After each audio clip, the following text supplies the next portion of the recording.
All right, all right. This is Play Your Part podcast. This is the transparency, the accountability, and the awareness section of it. This is your host, B. It's the Black Kathy Bates.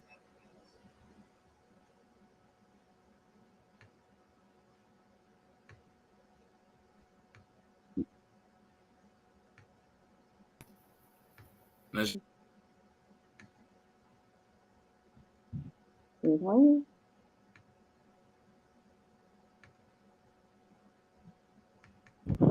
I can't hear Tanya. Maybe she said introduce herself, but this is Ricky Monty on vacation. Yana Rochelle.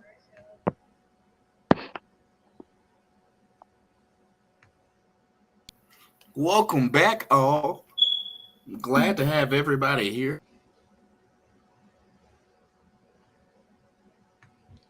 All right.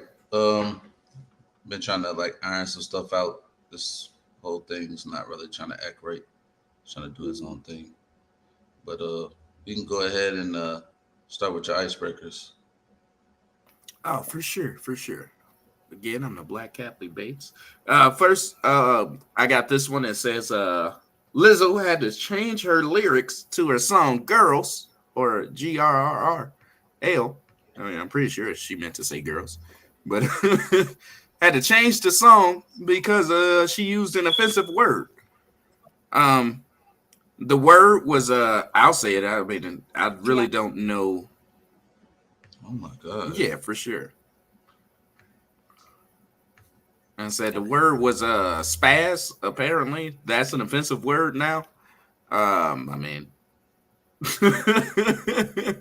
How though? Like I'm not understanding how spaz is an offensive word. it's for what's the word I'm looking for? It's for man, I can't think of the word that they use to describe it. It's for oh man, I mean, like the because if only I had thing I this, can think of it being offensive is like I guess if you're talking about people with like special needs or something. yeah, You know? yeah, for sure. It is special needs, but it's a word that they actually used to describe the people that it's offended, and I can't really think of it. And if I try to explain it, I will be offending people. So let's not offend nobody. But no, it's definitely. I brought this up because she had to end up changing her whole song, or not changing her whole song, but it was like the first 10 seconds of the song, and all she said was she was about to spaz, or she was spaz on somebody, and it was like I don't. I mean, I've used it like 5 times already. I know. I said I've lost all the spaz people out there. I mean, I just think we just live in a overly sensitive society today, especially when it comes to something like this, where like you write a song or you write a book or you make a movie or you do something just like with no ill intent to offend anybody. Because I'm pretty sure she just wrote the song with that word for it to Definitely, like yeah. She rhyme was or something. definitely probably didn't even know that like I've said. I know that it's a offensive word now because this happened. You know? I had no idea. It was an offensive word, but I know now. Yeah, but she had to change the song and everything. I said if it was me, I definitely would not have changed the song and Yeah, just let it. that's like to I was me. like, That's like you know what I meant, and I wasn't being offensive about it. and you're taking away from her artistry, from her creativity by making her have to change a word, especially if she's not using it in a context that is offensive. Ableist is the word. That's what they. Who the hell is it? Yeah, I really don't know. I'm sorry to cut you off. What is Right. ableist, right?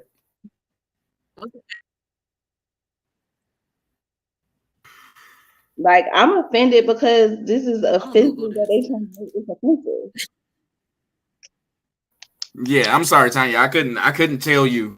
But Yeah. apparently, that word. is an ableist word that we apparently can't use anymore. What is an ableist? What is this? Discrimination. Hold on. Discrimination of able people. Oh my God, are you serious? I'm so I know done. I was muted. You couldn't hear my laughing. I'm so done. So you just Yeah, really I just don't. can't say nothing today without it offending somebody. And again, which is why I said she shouldn't have changed her song. She should have just.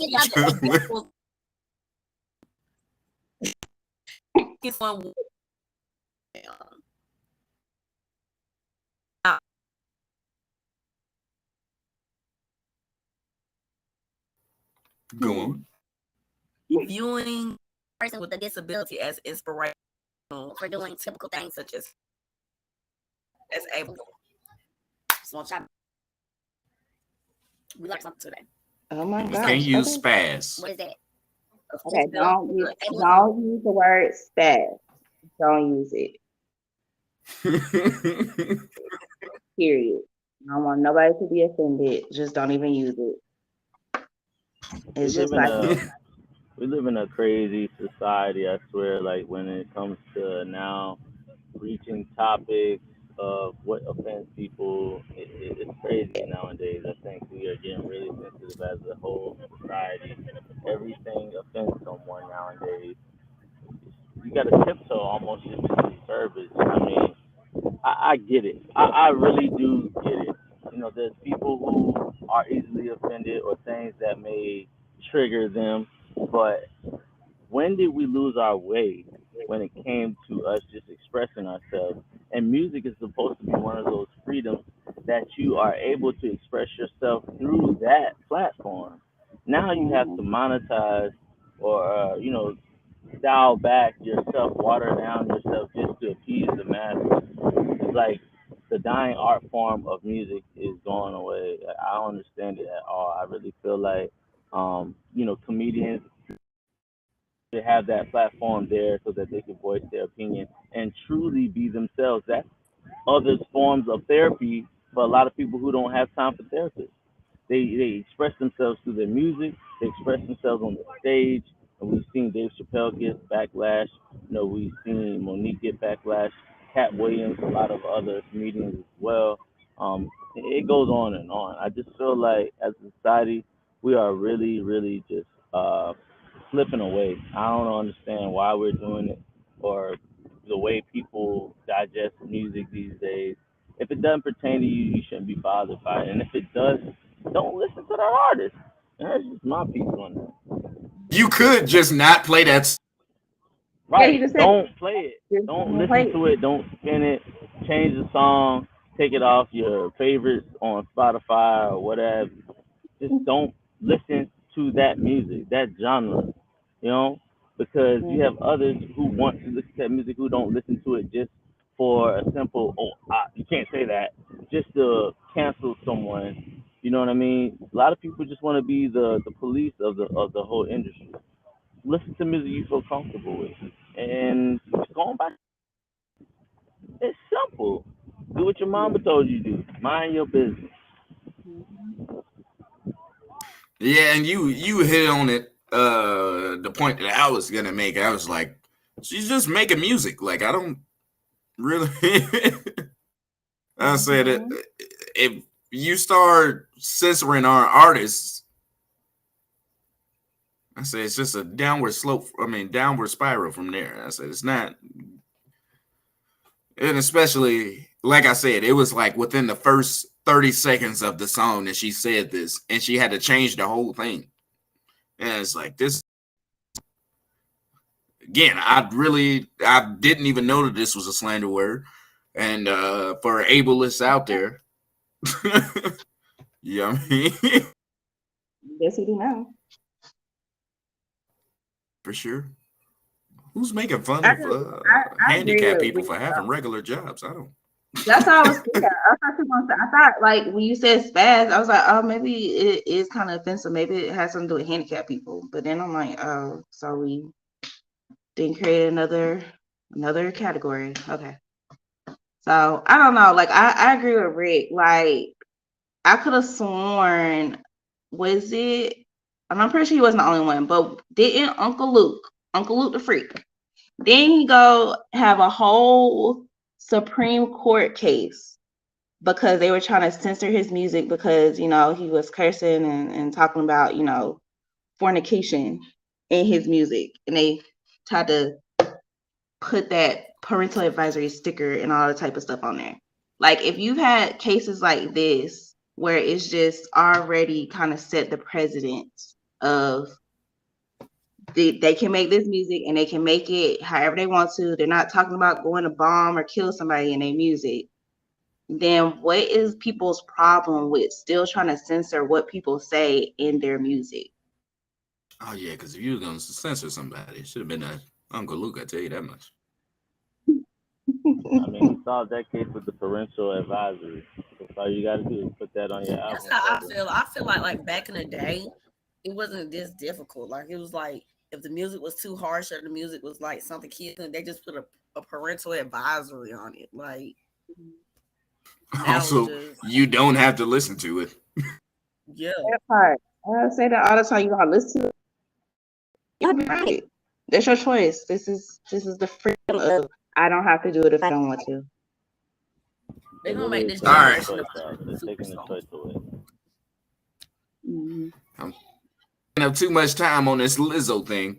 So Go ahead, I say Tanya. we gotta keep going. I only have like 3 more to go. All right, so I know B's gonna love this one. It says Dale Curry new girl is Nikki Smith, alleged ex-wife of Steven Johnson, who is the new boyfriend of Sonya, as they both swap partners.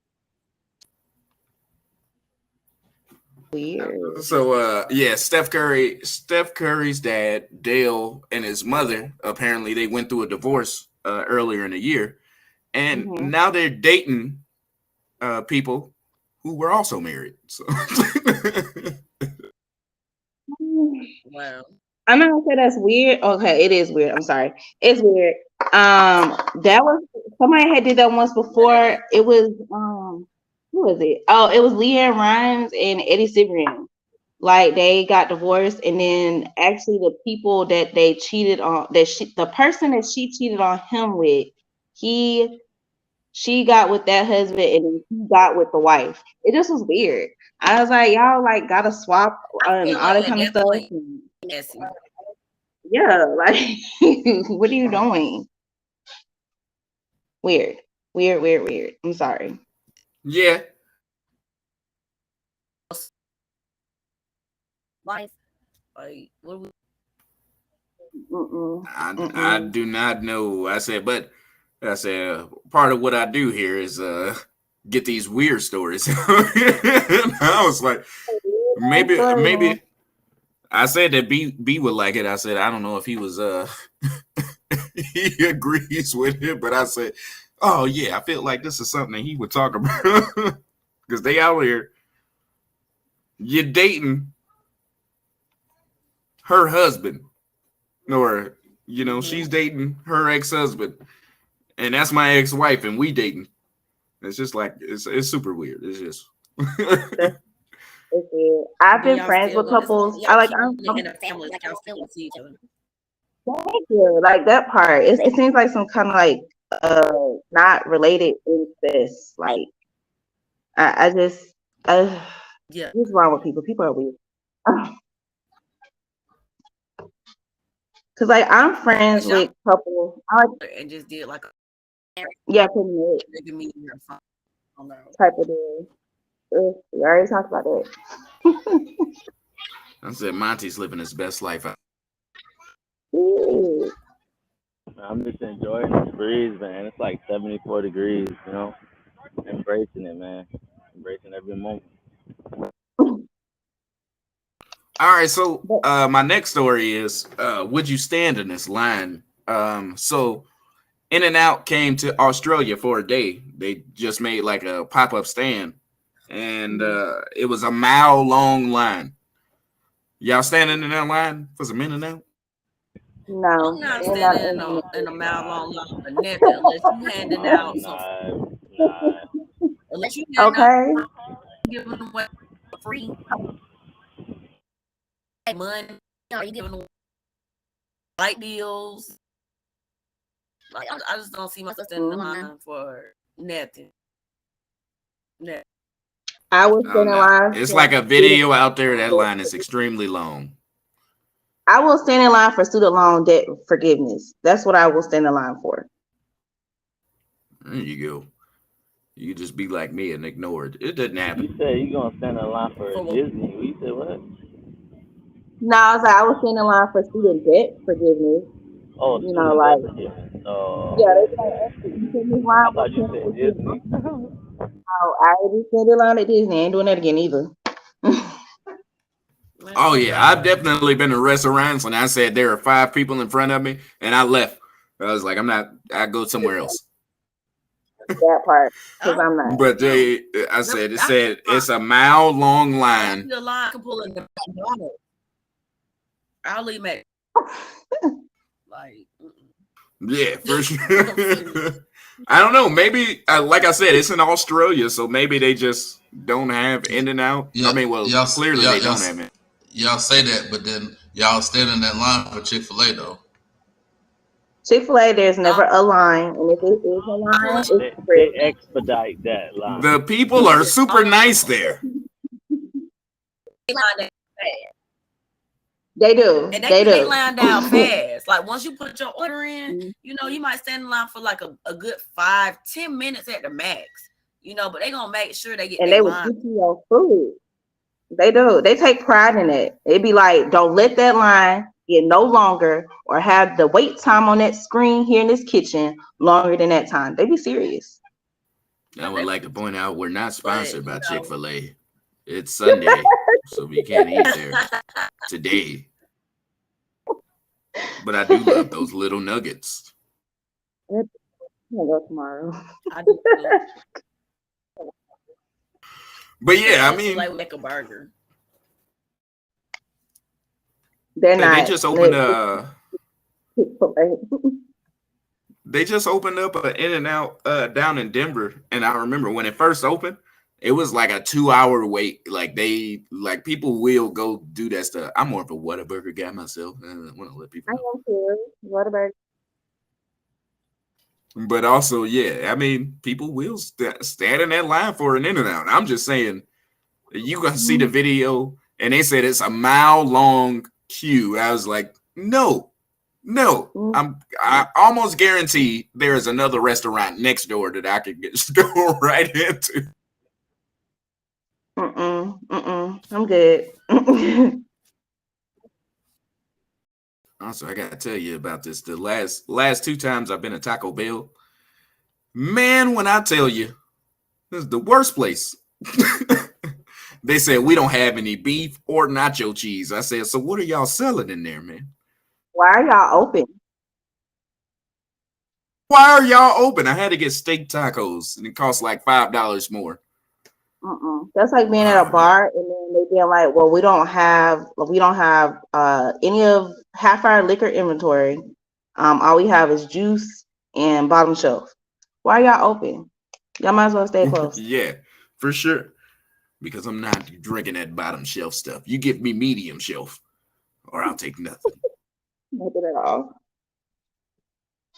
All right, I got one more. This is one I just I just stumbled on to today. This one, Mario suggests he put a Morion in a coffin during versus battle. Yes, he did. Look, I didn't watch the Oh, it versus happened battle. already?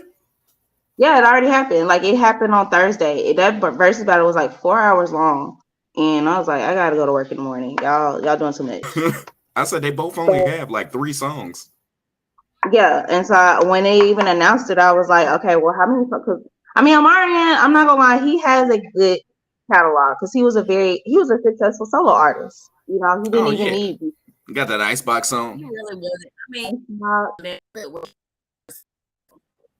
he wasn't like you could definitely tell. I mean, Omarion has like a artistry, but I wouldn't say that he like talent. Like you could tell Mario actually has talent because Oh he yeah, was because he singing. wrote us. But Omarion, I think it just really exposed a lot of them because it wasn't just the two of them. Like Ray J was on there, Sammy, Bobby, old ass Valentino, and Pleasure. I didn't put on too much weight, Pete. Like all y'all were just on there, and it to me like I felt like I was at my home church on a Sunday listening to old men try to oversing each other doing praise and worship. That's what it sounded like dead ass sounded like. And I was like, this is terrible, like terrible. I don't know why this lasted 4 hours. But if you wanted to compare like singing, like talent wise, oh yeah, Mario definitely body Omarion.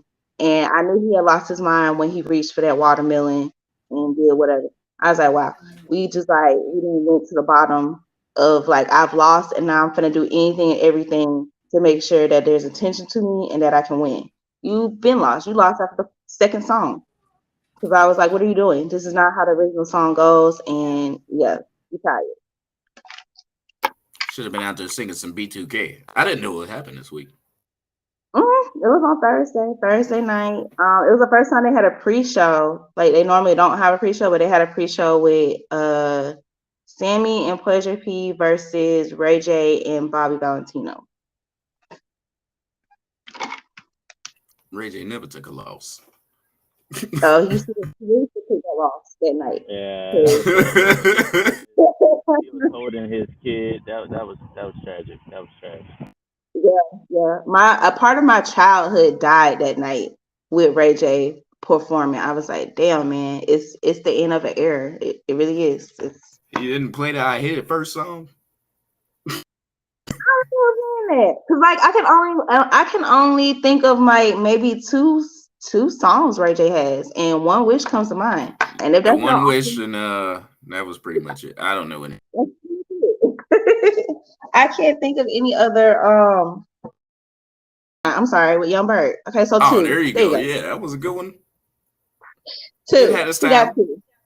Yeah. So I don't know. Again, But that's why yeah, I was surprised about the Mario and the Morion thing, because I was like, I only know like 2 songs from both of them, so I don't. I don't know. I'm not gonna clown on Omarion and say he doesn't have a catalog. I mean he got a catalog. But Yeah. it's Oh just no! If you count that album that he had with Bow Wow, then I can name more than that two. album.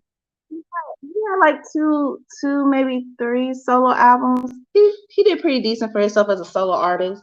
Um, but like acapella and like actually showing your talent of singing, yeah, that's Mario all day. I'm sorry, Oh yeah, Mario for could sure. Mario could out sing the phone book with him, Because and it was I said Mario, he disappeared for a while, but then he came back, and that like proves that you still or you can make good music like that.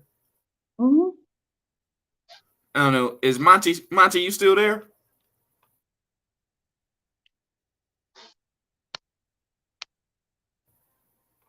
There you go. Yeah, Monty, you still there? Yeah, I'm B, I here. don't know if you want to.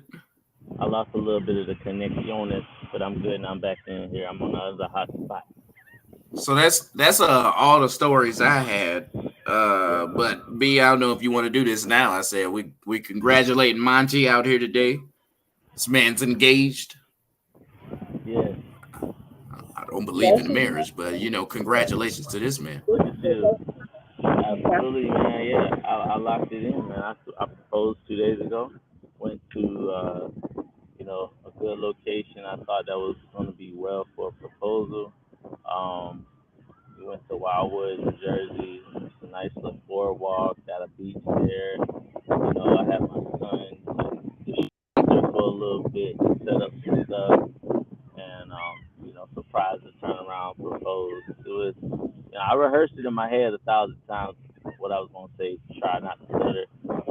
Did everything. I did it. I did it. I did not stutter. Said everything I needed to say.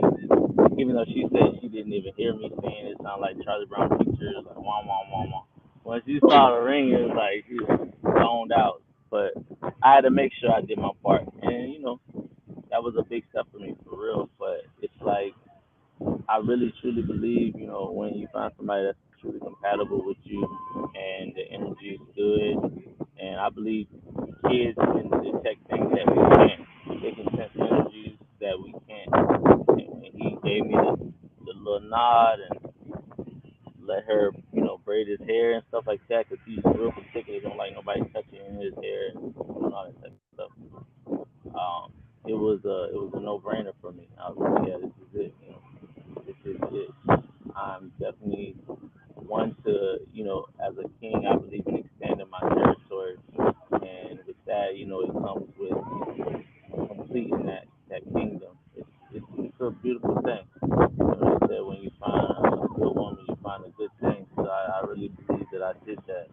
And someone who understands me, who's in the military as well, got more jumps than some people out there that's in the military a very long time. She over here got like 40 something jumps on the jump master school soon. And that's just like with that same tenacity, that same drive, motivation, that propels me one hand watching the other.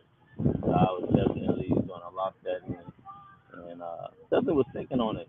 It's not something like a spur of the moment decision that you gotta make. It's something that you really gotta ponder on. And I've been pondering on that for about 7 months now, and just checking off boxes. And it was good. It was good. I really think that everything worked out well, but the wedding's probably not gonna be until about a year out. I want to make sure everything is everything. I don't want to rush that process. Oh, for I don't sure. want You like a better give me huge an ass invite. wedding.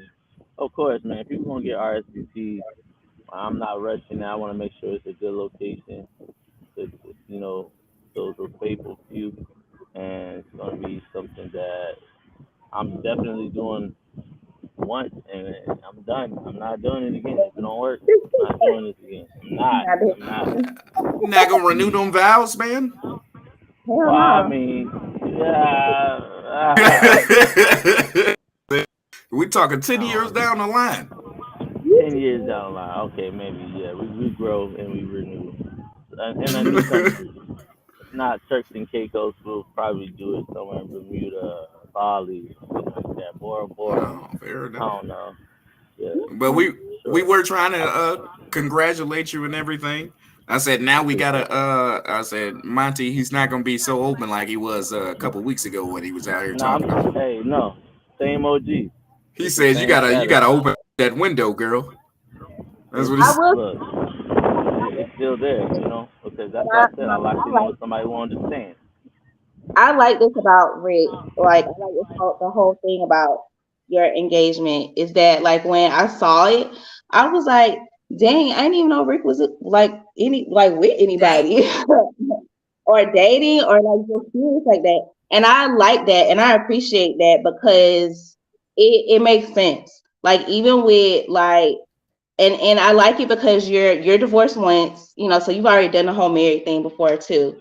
And like for people like me and you and like my sister and then Brandon and then just anybody else that's watching, like I don't know if maybe like when you and her got together, maybe you learned some things about like your past relationship, as in like privacy or like just keeping it just like in house or just making sure that like that fortress of your relationship is just protected from any like outside influence. And I just feel like I like really like that and respect that because you just popped out engaged. And I like that because it kept it to me, like from my standpoint of just just from the outside looking in, it's like a protectiveness. It's like this is my shit, this is me and her shit, and like we want to protect it. And I like that. I like that's inspiring to handle something like that again, like in the way that you did. And again, I appreciate it. Everybody's, appreciation of everything. But like you said, it's definitely, respecting, privacy, and it's about not doing it for everybody, but doing it for me and her. It's a bigger concept when it comes to that. It's about us understanding one another, and having that agreement that it's about us. It's not about outside people affect the way we think, the way we move, the way we operate, and moving in silence, man. You really move in silence because everybody who said it for you ain't for you. So when you want something good to happen to you, some people that say they pray for you, not praying for the necessarily the same things that you praying for. They're praying for your downfall too. So it's just about having that ability to be able to close that circle a little bit more closer and share that with people that we felt it was the right time to do so. And it'll be the same thing when it comes to kids and all that stuff too. We're real close knit like that. I mean, when we want to share that, chances are we already been there. We're just posting it now. We already gone, and it's about just moving and like you're supposed to. It's about the connection between those two parties, not anybody else. Like I feel like less drama comes out of it that way when you do things that way, and it comes from prior experience too. Oh yeah. Monty out here regularly just giving y'all the knowledge. Right? I was just like, oh, I love it. But like, I'm a hopeless romantic anyway. So I was like, oh my God, I'm teared up. Yeah. Again, congratulations. But now that I've wasted everybody's time, we're gonna start the actual show. B put 2 apostrophes over here or exclamation points. Accountability. Say it loud. I don't know what the topics are today. I don't know who's going first. First. Go first. For sure. A little bit. We can hear you. What's your topic though? A little bit. We're just gonna go ahead and start with Rick. Go ahead, Rick. Yeah, it's in and out. I can't really hear her. Let's go But Just I go mean, ahead. Go ahead. Go, go I ahead. go ahead Yeah, and go ahead. get mine Yeah, go ahead in. and start. Yeah, go ahead and start, Rick. I'm not gonna be rude, but I have a family out here at the beach. We on the Atlantic, and I'm gonna go ahead and do my thing so I can get on that y'all way. But I do want to shed light on the fact that um we had Father's Day weekend, and we took a brief tactical pause for that because that was a day that it needs to be shed light on. A father-son relationship is a beautiful that bond. A true king raises his prince in a way that he understands, teaches him things in an upright manner. So when he's old, he won't depart from that. And I'm a strong believer in that. I try to uh, mirror that as well. I have one kid, and I try to give him my soul, my body, and my mind. Everything that I've done, every mistake that I've made, I try to let him know and teach him a better way. If not, show him, his mistakes along his journey. It's important to make those mistakes. It's important to understand that you're not always going to do things perfectly, but that you learn from those things. And I was fortunate enough to have a stepfather that showed me those things that I'm teaching to my son. Um, and we talked about that a little bit on our last podcast about, stepfathers truly stepping up and what that really meant. And it really meant something to me because Brandon really stepped up in areas, and I admire that. I felt like a kid understanding what he has done to step up as a stepfather because I needed that at the time I didn't understand how, serious it was and how important it was to have that male positive figure in my life. But as I grew older, I simply saw what my father was showing me, and I thanked him internally. And I later on went and told him how thankful I was. And that's what Father's Day is about to me. It's about not necessarily dropping the post or, posting the pic, but it's about reaching out to that father figure and saying, happy Father's Day to you and what you did.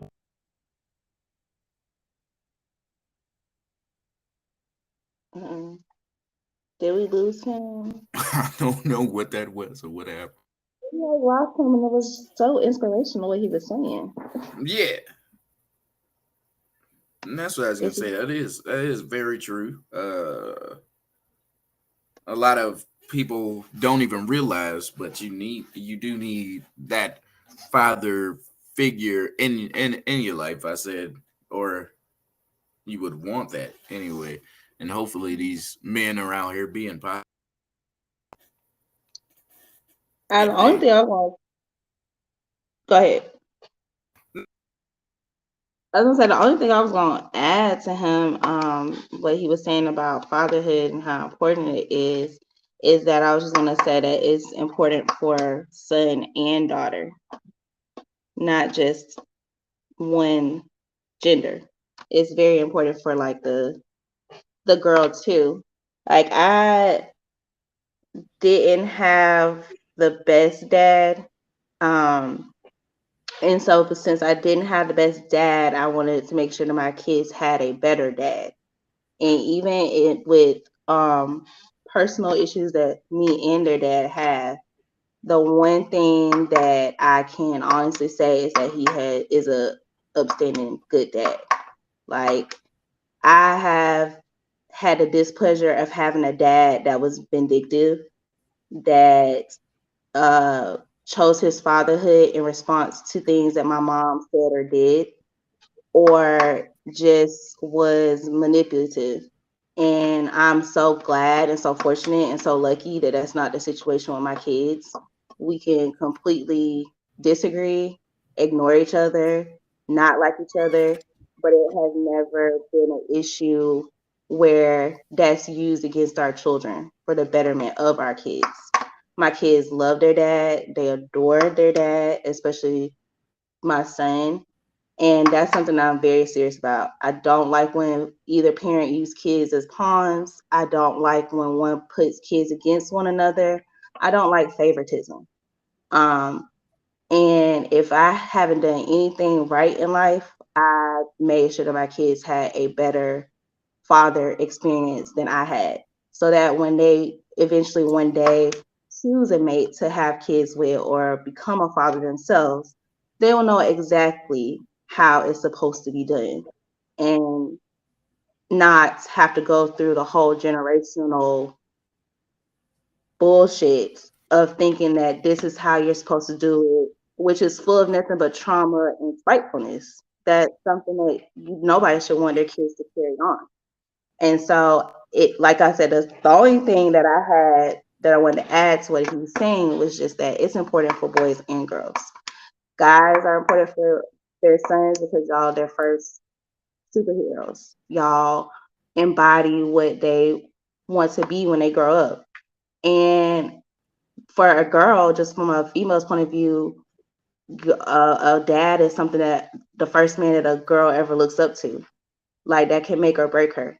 So either she looks up to you and she knows that what a man is supposed to be, or she'll be chasing her whole life trying to find out what a man is supposed to be. So if you have a daughter, it's just as important to be in her life as it is your son. for Yeah. sure, for sure. I like to comment on this too. And I think Tanya said it best. We had a conversation. Um, it's important, but we also where I think the impact of what Rick was saying about the son, you got to understand, and Tanya, you can chime in whenever you want to. A girl is gonna love her dad regardless of what he do, but a son, regardless. regardless what he do, he could be a piece of shit, and she don't think he a piece of shit, and they still gonna view him as see where he is. But a boy is different, totally different, because if I know my dad ain't shit, then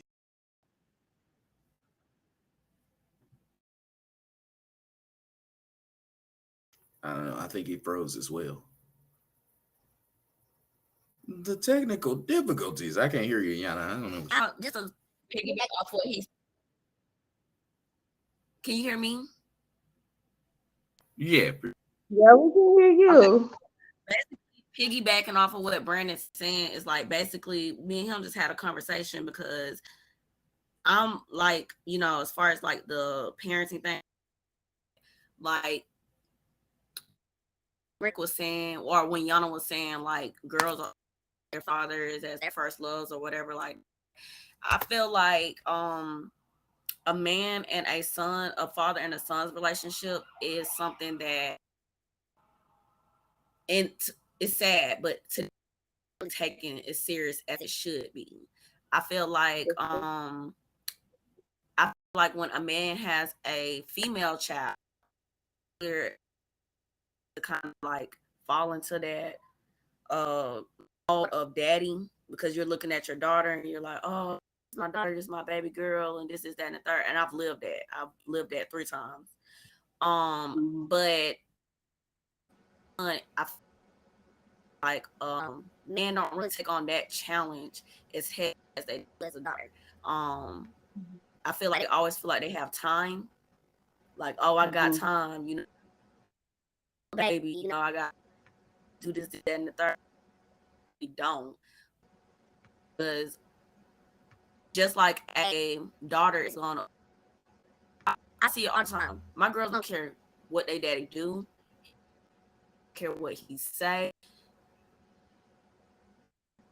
They don't care what type of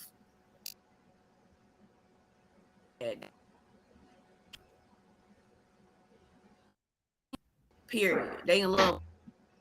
But I, from a perspective, son, I see it, and he clings to me more than he does his dad. It's kind of like relationship with your son as a male. You really have to start early. I've seen godson, son, where it's just they cling to mothers more than their dad.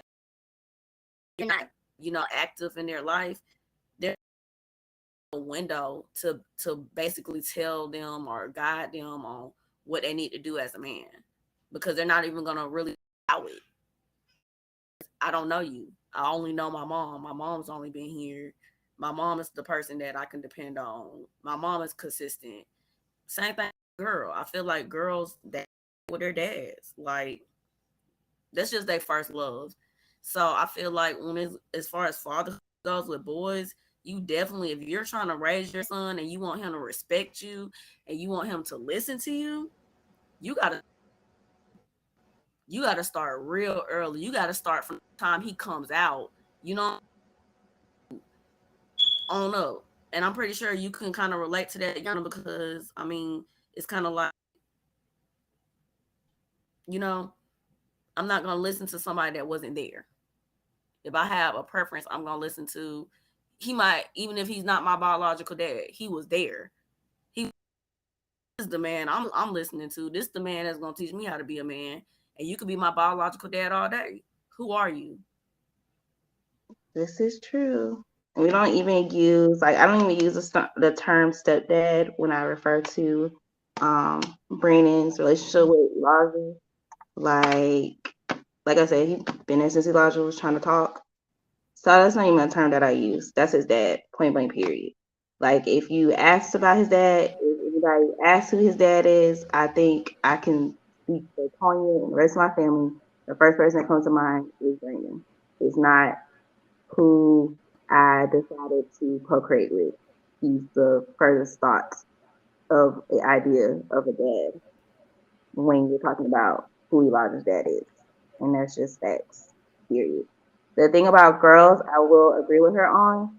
I have a volatile relationship with my dad, and even with his death, I still had remorse for him dying. Still went through a whole funeral, still grieved, and that does prove the point of, like, it don't matter what a dad could do to a girl as their daughter. You'll still feel whatever type of way you do with that relationship with your dad, unfortunately. I don't know if I'm gonna say that. Also, I said Brandon's Elijah's dad. I said hopefully he don't get that resting face that B got all the time. I don't know what's up. He does. I swear to God, he does. But in the sense of dad raising the kids, I said as a guy, the dad's raising him to be a man, and then as a woman, they say the dad is raising her to how she's gonna find a husband. I said you want that kind of person that you just been, or have you seen? I mean, that you've seen grow or be that great like you said, hero type. I said for a woman anyway. Is that's what they look at it as. I don't know. I'm see, like, how many friends you know what they did? Like, how many males do you know that don't have? They either don't know their dad or they don't respect their dad. You know what I'm saying? It's sad. Like, it's really sad that it's so many black men out here that never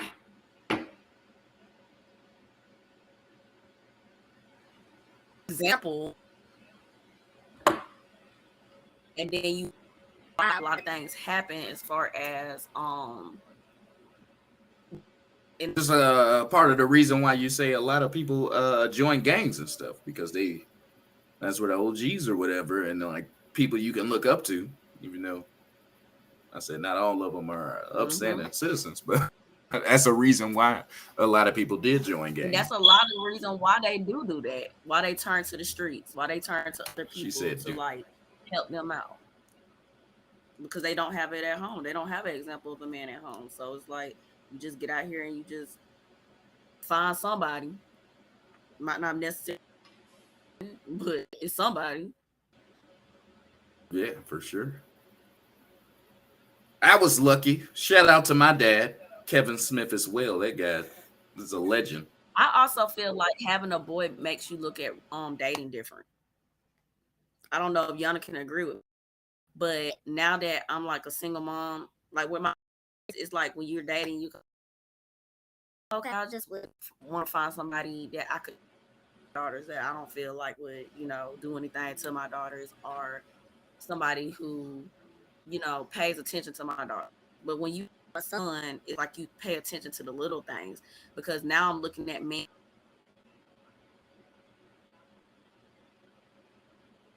my son to be you now like that I have a son dating, it makes me look at like my options. I kind of base it off of would I want my son to be like you? You know what I'm saying? Because I wouldn't want you to be an influence on my son if I feel like, you a piece of shit, basically. Yeah, it's like I said, just raising a man. I said, you're trying to. I said, as a male figure, I said, in this boy's life, he's gonna grow up to be like me. Mm-hmm. I said, yeah, you're trying to raise a man out of here. Also, not trying to raise a little monster. That's my biggest worry. You're And still I think muted. with girls, Can y'all hear me now? yeah. I guess Yeah, it's just, I guess it's different. What you said with dating, I guess it is different with age. Like when Elijah was the only child and he was a baby, I didn't really date a lot of people because at that time I just felt like if I introduced anybody to him at that age, it's one of those like, all right, I don't want him to get attached and then we not work out and then now I have a kid or a baby that's attached to like somebody that I didn't like wasted the whole 6 months with. Versus now dating and especially like post divorce, I think I value Elijah's opinion on who I allow or who I decide to like be with, like as far as like exclusive or in a relationship. I ask him more questions about what do you think about such and such, and and he asks questions and things like that. And it's not that I don't.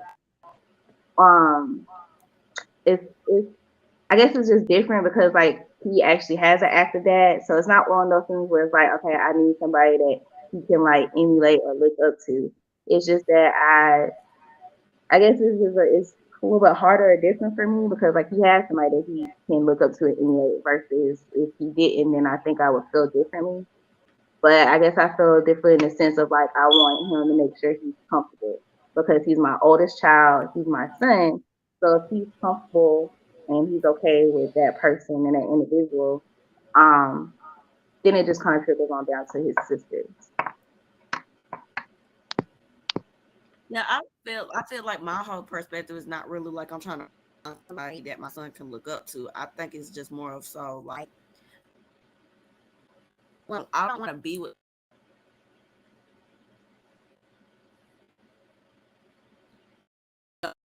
man. If my son turned out like you, I would be, you know, embarrassed, or I would be shamed. Like if my son was anything like you. So I think that's the perspective of like how I look at man now. Now I just look at it like moving, like like forward. I'll just look at them in the future. Like if my son was his age and my son was doing these things, like how would I feel as a mom? Because I mean, it's not much so as like because his dad's in his life, but it's just like you still gonna be around.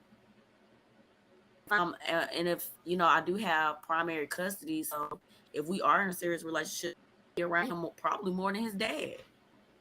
Yeah. I want you to be Mhm. around, and he gets the proper from his father, but at the day, you still have a role that you're gonna play in life, and the wrong influence, Mhm. especially if brought to his life. Feel bad about it Bad about it. because that's This is actually probably a good segue to your topic of co-parenting do's and don'ts. co-parent. Yes, so co-parenting girls and the ableist Kevin took me off my co-parenting marker. Gotta look out for him, man. The Don't. word of the day. Ableism. The Okay, word of so the day. basically, psychology. So and basically, like little highlights on do's and don'ts of co-parenting. So do's: commit to making co-parenting a open dialogue. Arrange text, letters, or face-to-face conversation. Block schedules, share information, and communicate. So the other one is should be consistent and agreed upon at both households. As much as they fight it, routine and time, bedtime, and completing chores needs to be consistent. The same goes for school, work, and projects. Running a tight ship creates a sense of security and predictability for children. So no matter what the deal before the move out of bed, example. So make a bed as an example. Another one is these are due. Commit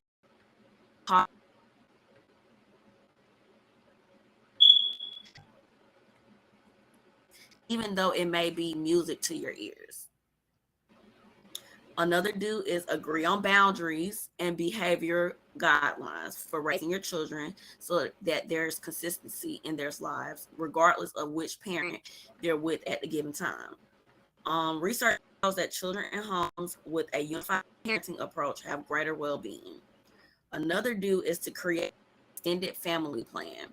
Negotiate and agree on a rule extended family members will and the access they'll be granted while your child is in each other's charge.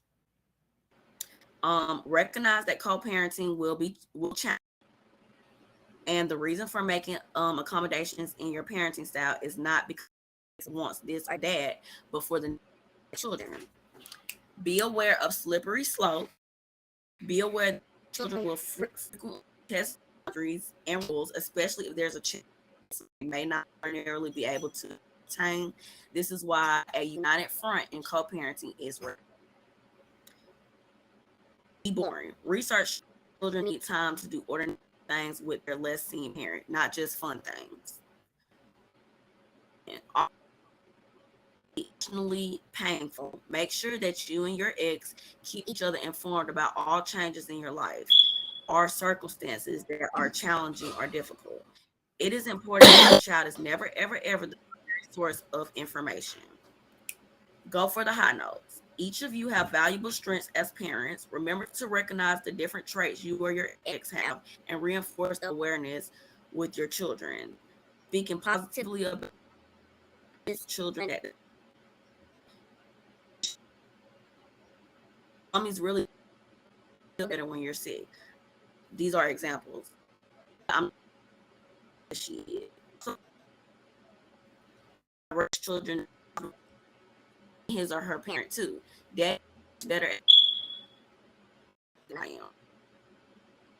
Now, these are the don'ts. Regarding your children, emotionally charged issues about your ex should never be a part of your parenting. Never relationship by trash talking. Never gain information going on or to sway your ex about an issue. The main thing here is don't expose children to conflict. Research shows that putting children in the middle of your adult issues promotes feelings of helplessness, your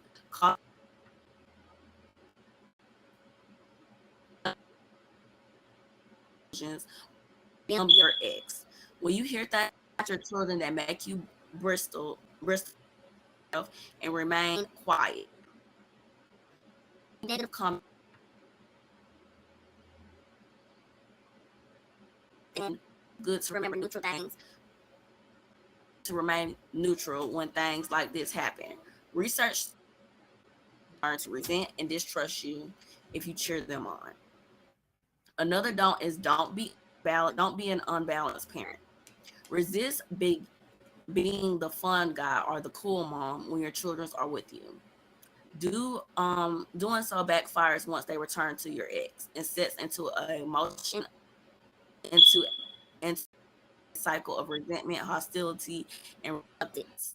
Follow rules with a united front. Co-parenting with a healthy dose of fun, structure, and predictability, and for everybody. Another is don't give in to guilt. Divorce is a painful and one that conjures up many emotions. Not being in your child's life on a full-time basis convert your guilt into overindulgence. Understand that the psychology of parental guilt to that grant shows that children can become self-centered, lack empathy, and to get unrealistic entitlement from others.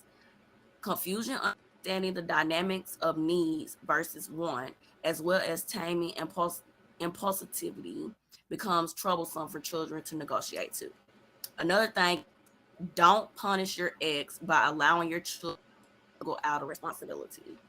Loosening to be a thorn in your ex side. No.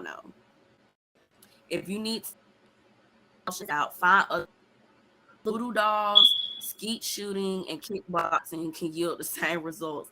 I don't know about the voodoo dolls, y'all. You're not. Parents before play is a golden rule and one that will throughout their lifetime. Making sure to be consistent helps your child transition back and forth from your ex. And two, another don't is don't accuse. Never remain quiet if something ex is coping. If you don't have a good personal relationship with your ex, create a working business arrangement. Communication about extremely vital for your healthy development. Or you keep doing this kind of talk. The best approach when communicating out, and then I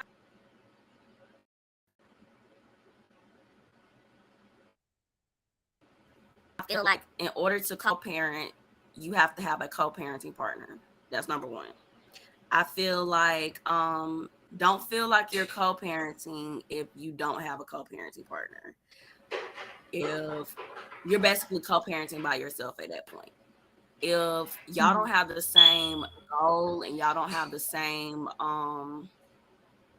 beliefs, beliefs is totally okay. Parenting, okay. I'm not saying that y'all have to be perfect on I do things this way you got to do it like that too.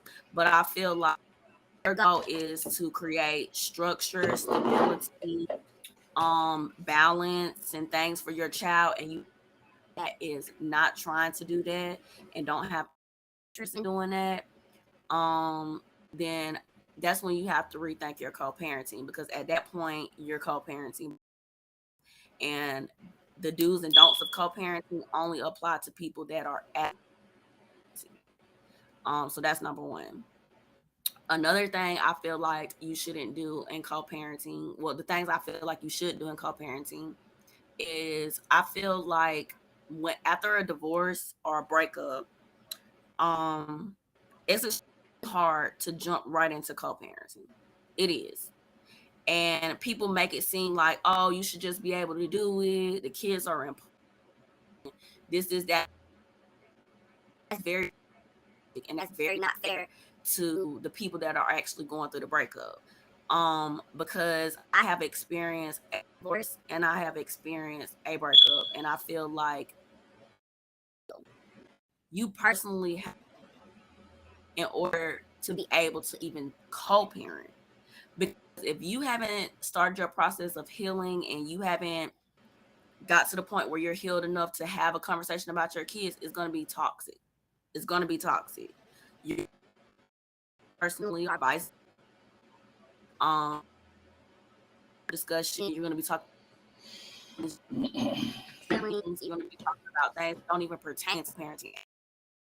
And like it is a, I don't feel like you need to rush into co-parenting to until both of y'all are healed, until both of y'all are in a place of healed, and so in a healed place. So maybe a third party, and I know that I have trouble doing third party and like that.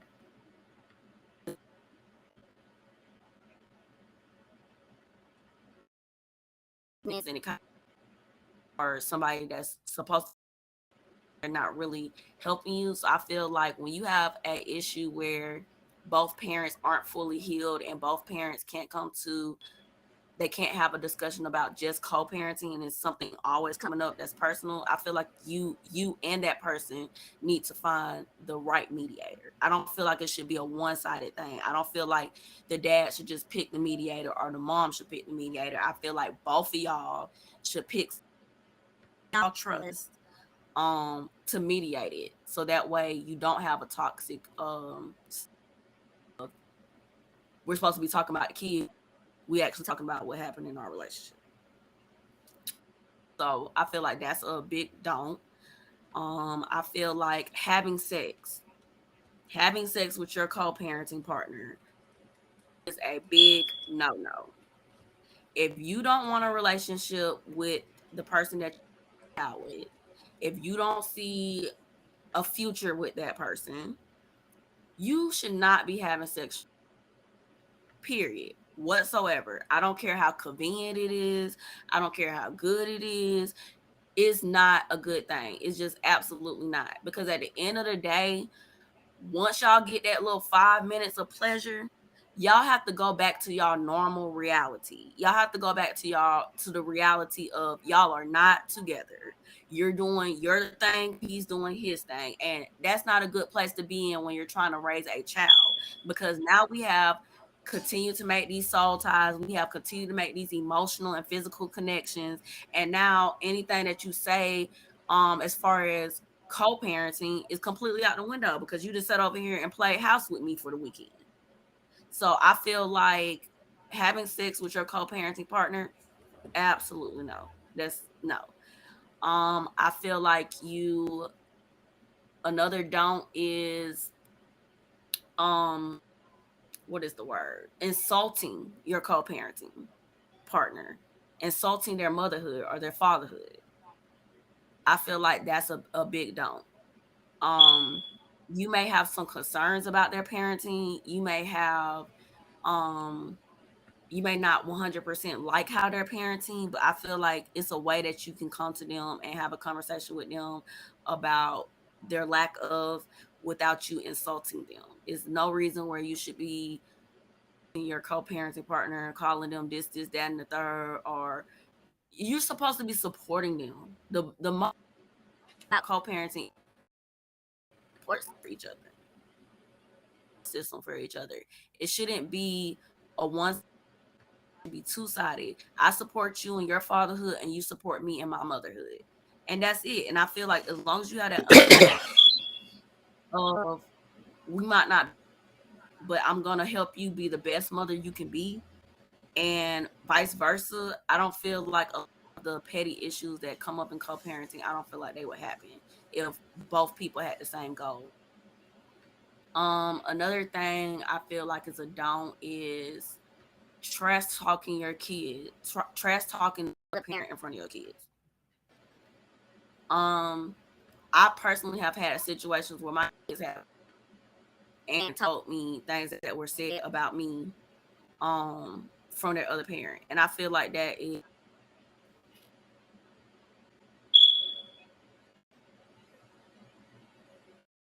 I feel that's horrible parenting to me. Not even co-parenting, that's horrible parenting.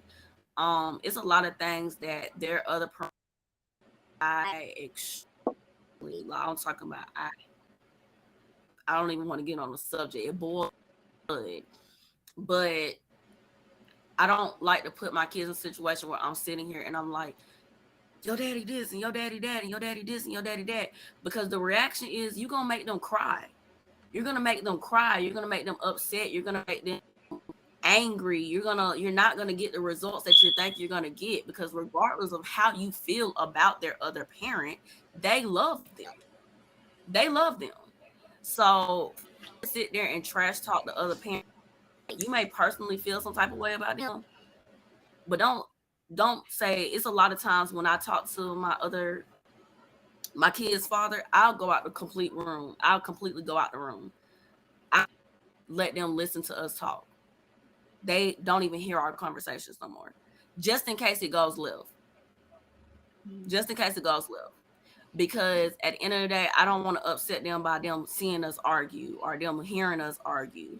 So just in case it goes left, I'll completely walk out the room, let them talk to him, and walk out the room on. Because at the end of the day, it's like I've seen it. I've seen my kids get upset. I've seen my kids cry. I've seen my kids go to therapy. We having therapy sessions because of their insecurities, because of their emotional roller coaster that they're going through of a divorce. Um, One of the things that I liked about this article was that one of the don'ts was don't play into guilt. And I like that because a lot of times children don't understand why the split happened. They just remember we used to be a happy family. Daddy used to be here full time, or vice versa. Mom used to be here full time. Now they're separated or they're divorced, and I only see my dad every other weekend. And I feel like I've actually have dealt with that because my oldest daughter, um, she kind of had a guilt trip. Like she kind of was going on this guilt trip of I miss my dad and I miss y'all being together and this, that, and the third. And I couldn't feel guilty about a decision that I made that was the best decision for me as a mother, because you can 100% good mom. How would it look good? I don't care how many pot roasts you cook and how many birthday parties you throw. It doesn't matter. If you're not happy, if you're not genuinely happy, it don't matter how much you try to dress that up. It eventually come out. Them kids gonna realize it. And I just couldn't feel guilty about me making a decision that was the best for me, because I could fully be the mother that I wanted to be in the relationship that I was in. It was draining me. It was draining me physically, emotionally, and I know she doesn't understand that now as a child, but it make her guilt trip me into doing something that I needed to do. I can continue to be, you know, a good mom and a good person and do things that I need to do. So I like that they put that in there as far as don't don't feed in. And that's pretty much everything I had on co-parenting. I'll just comment off y'all. Did y'all have anything? I'm gonna let Brandon say something first. So in case he says something that's, negative, then I can rebut and then people will be like, it's his fault. So go ahead, Brandon. Um, it's one of those things where I always tell people, um, you have the best example of learning from things that you do wrong is learning from people who've done the same thing that you did, and their co-parenting is way better than it is now. I'll give you a great example of it. Uh, Shawnee and Shaq was like the best example of like seeing how co-parenting was how it was and how it is now, and then also taking a account for what you did and what you said, and just being straight up and honest. One of the co-parents may not be as forthcoming to what's really going on in a end of a relationship as they should, because they're never going to tell the truth about what happened. They're going to just tell their truth to it, which is not just saying like, hey, me and your mom just didn't work out. We didn't see a lot of things eye to eye. This is where I said accountability comes in. I did this and I had no business doing it. You know what I'm saying? And I learned from my mistakes, and I just don't want you to mother or the other person for what happened. You might think it's all, but once again, you're in a place, and you should be there and stay there because you don't need to know the entire until the details of what's going on, because your observation is not the same as my observation. I always tell my philosophy: live in hell and go to hell. So it's really, I always say, if the mother's not good, the kids are not going to be good, and that's like a fact. Like if you're not happy, they're not going to be happy. Either one of the parents are not going to be happy. So like if there's no happiness in it, you might have seen everything. You remember all the good stuff, but you don't remember those knockdown, drag out fights that we had behind the closed doors. You know what I'm saying? You don't remember all this other stuff the other person had to deal with, or you didn't see it because you didn't need to. But all you see is all the good, but you don't see the bad. So you can never guilt me into anything, because hell, I always tell people like you don't, it's a time and a place for stuff, and it's the time for you to know what's going on is a later date when you need to understand what's going on when we're dealing with relationships. You shouldn't be thinking about that. You should just be in a child's, your parents should make the best and be positive towards their kids, and then I also about that is just understanding you can't, like you said before, well, you just can't, like I do stuff on purpose to see how people are.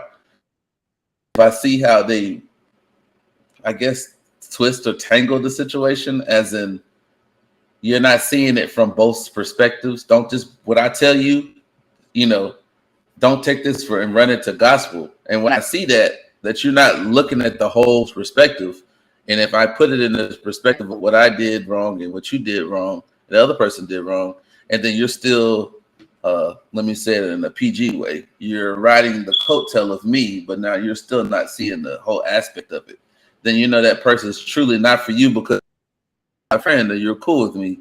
You would tell me that I think, in my opinion, that was kind of wrong for you to do it that approach and come at that. And that's why a lot of people, I think, in my opinion, and that's when people will start. Like to say what you was saying. Sorry, B. I don't mean to cut you off, but like how you're saying about putting it in perspective and your perspective, I think a lot of it Mm-hmm. is accountability. I feel like a lot of it is just you being accountable. Stop worrying about what the other person did and just be accountable for what you did.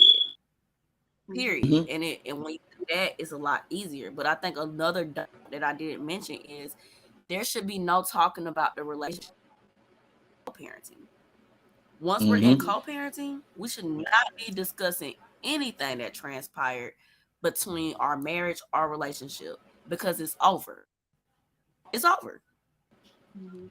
Yeah. Unless we're trying to No. rekindle it, unless we're trying to reconcile, what we talking about? Yeah, I think my perspective is when I'm saying is when you're talking to supposed to be your friend or whatever it is. I always tell people the telltale sign of how you know people if they're just deriding and not listening to the whole thing and back with a reflection of being non-biased. You can't when you see nobody can't be non-biased, then I don't even have that conversation with you. We can't have conversations with someone else, and I'm trying to get your opinion about it.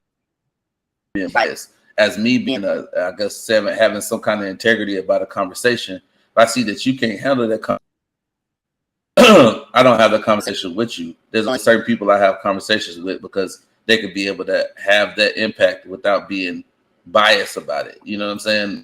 A bias to it, to where you're getting not from where you're instead of getting what you want to, what you should want to hear. I don't want to hear what I want to hear. If that's the case, I'll just go talk to myself and then we be done with it. But I always tell something just kind of talk about co-parenting. You're just talking about the keep. You're talking about the ins and outs of what they got going on. Hey, Elijah got.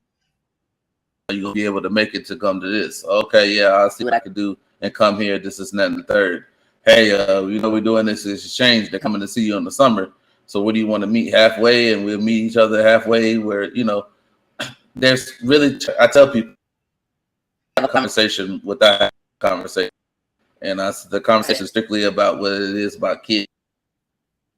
Don't do what's going on, and then also too, like I did, like we did before, is sit there with a calendar and go through them dates. You already know this child's birthday, this child got going on, this holiday coming across. Like being transparent with the dates and the calendar, and then be able to just like you would do with your job, you would try to tell somebody ahead of time if something was to come up or something was to happen. You would let that person know because you have to be considerate of the other person's schedule or life or whatever they got going. You know what I'm saying? That's the most important is being considerate about other people's feelings, events, or whatever they got going on because they got a life just like the other person does. I think you just have to be a team. Like I just feel like you really have to get all your personal issues out of the way, do the work to heal. I learned this yesterday. Like, please don't feel like I'm an expert on this. I literally learned this yesterday.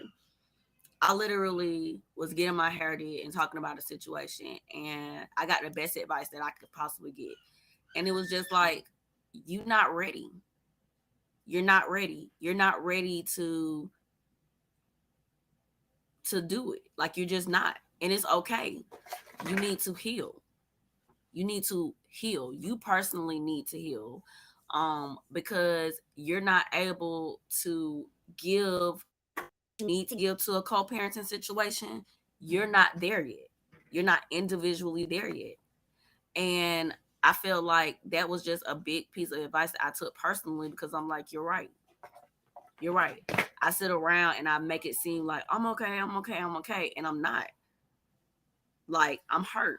And I feel like it's okay to be hurt. And I feel like it's okay for you to heal before you try to step out and branch out and do something else. And the other person, I feel like when you're co-parenting, they just need to understand that. Like, it made me look at my situation now and my situation in past tense of when I was co-parenting with my ex-husband and how he just wasn't ready. Like he's just not emotionally ready.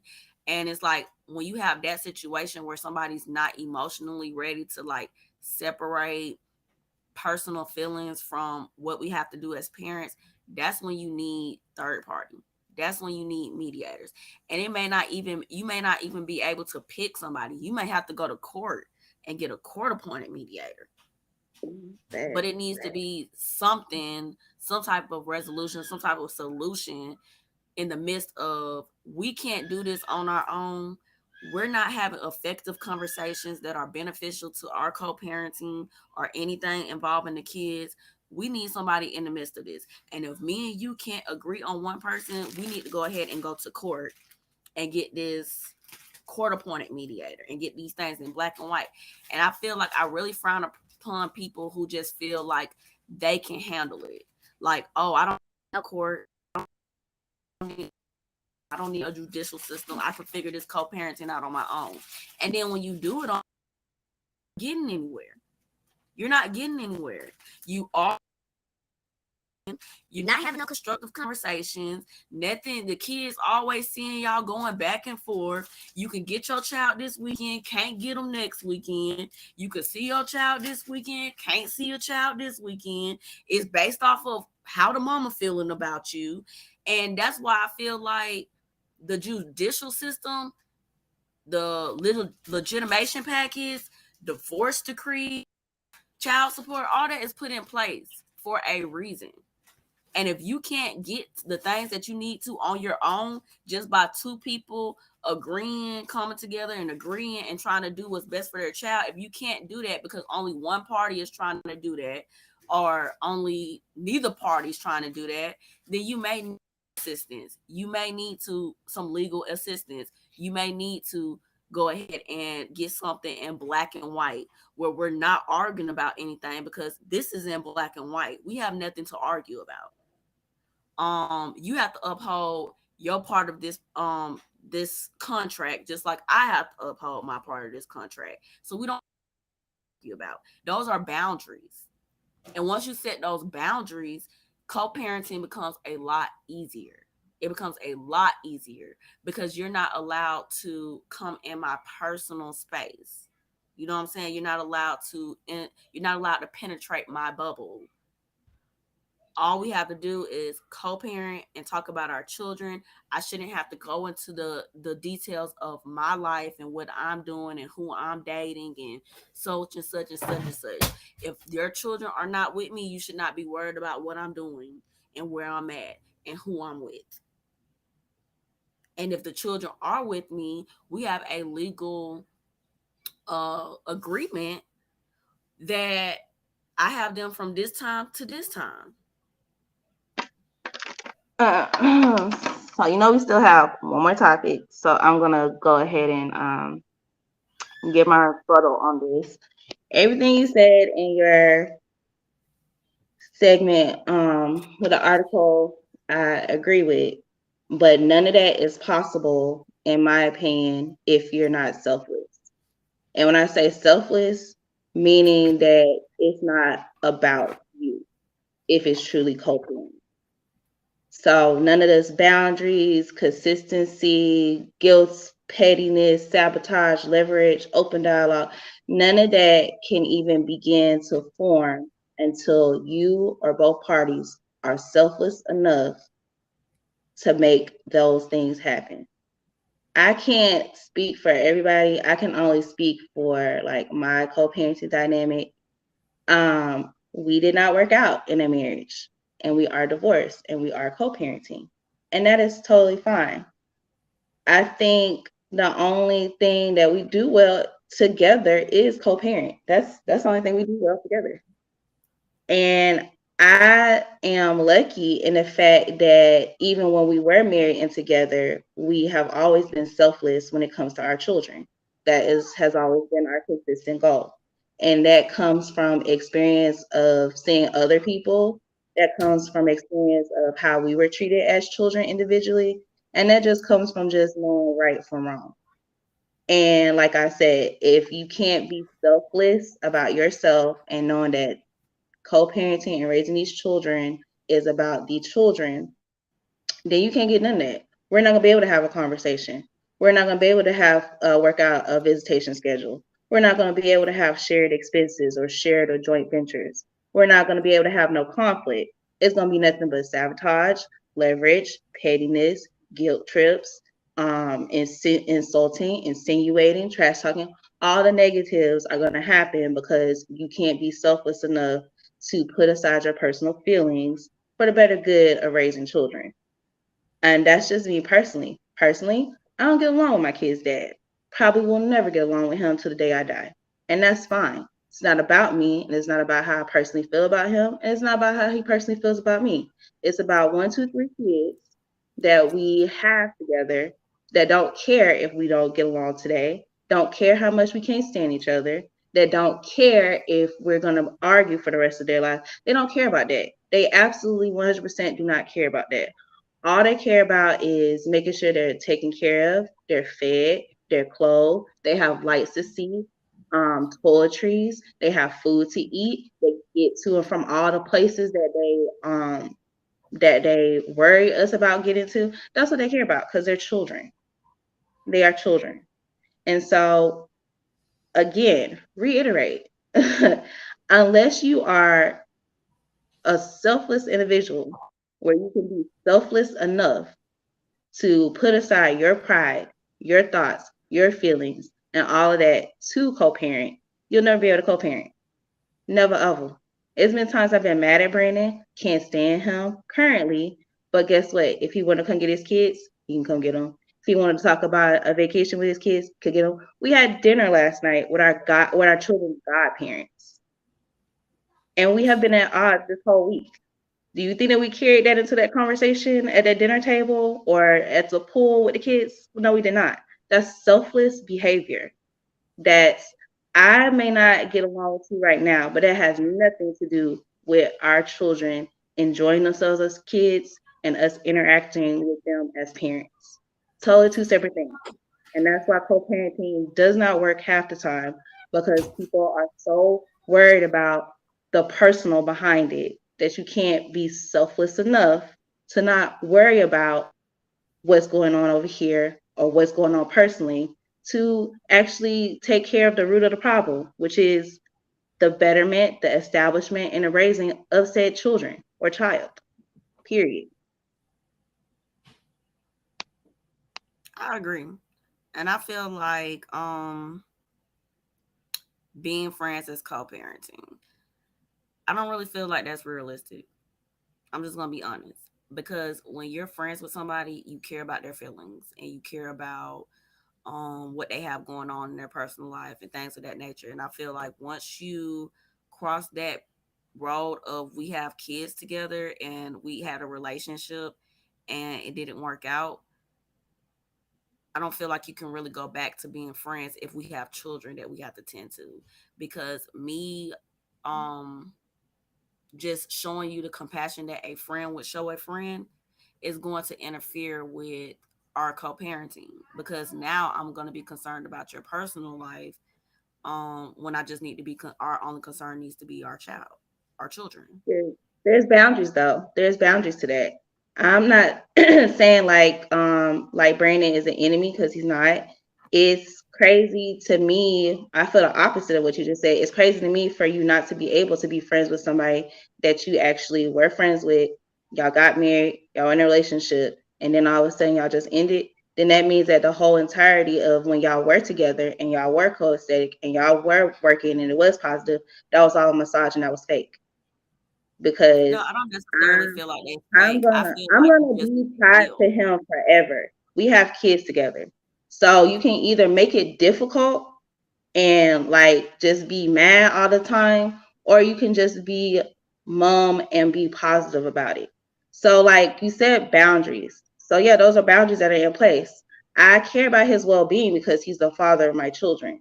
So, I care whether he wake up tomorrow, whether he can make it to work, whether he done ate, is he good? Because I know as the other parent that if he's not good mentally, he can't go out here and work, he can go ahead and concentrate on all the things that he needs to do to make sure that he's helping me co-parent our children.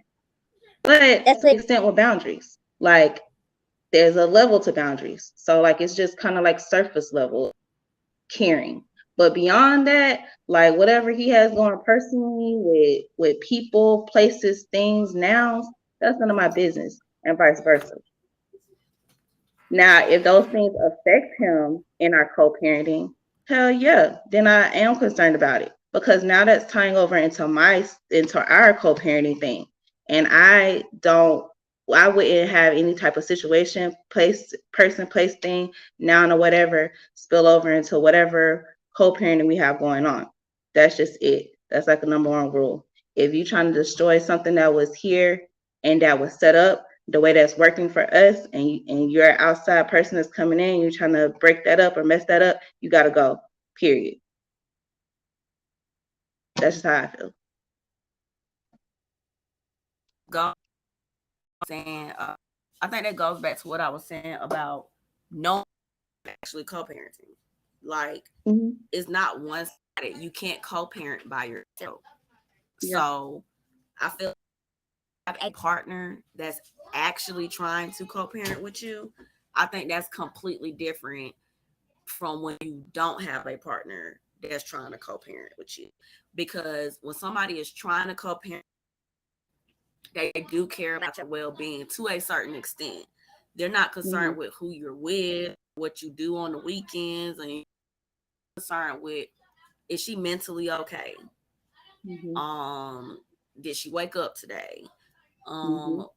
Just things, anything that would affect my child. If she didn't have this, how would it affect my, anything that would be concerning her or him that would, you're gonna have a concern about it. But Absolutely. like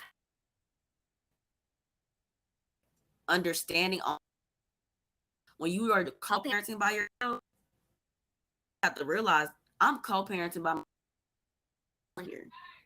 I think that's different when you actually have somebody like you and B parenting and actually he consistently gets his kids on his dedicated time. He takes care of people and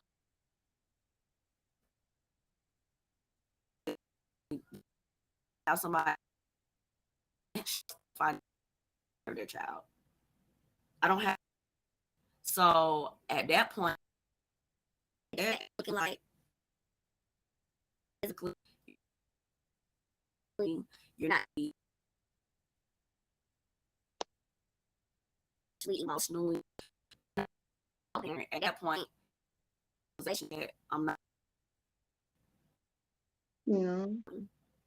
And then you have to step back from it and parent the way that you as a parent. Because when you're co-parenting, you're not but you're not doing it by yourself. But you're not doing it by yourself. Yeah, like feel like you as an individual are, but you're not a like your relationship status is because single, but you're not a single parent. Yeah, status is single, but single parent because you actually have somebody that is co-parenting with you. You're in a situation like my situation, my relationship, and single parent. I take care of my mentally, emotionally, physically. I do that all by myself. I don't have a partner. I don't have a partner where you're like, hey, it's Friday, dropping them off Sunday, it's my weekend. Or, hey, I paid my child support this month. I have people that are paid, people that make things perfect, people that are more concerned with what I'm doing in my personal children that going on. Like, you have to recognize and know when you're co-parenting and when you're not co-parenting. And when you're not co-parenting, stop giving that situation energy. Yeah, I was gonna say that, and then I'll add one thing to this co-parenting, and then I'm going to go ahead and talk about my topic.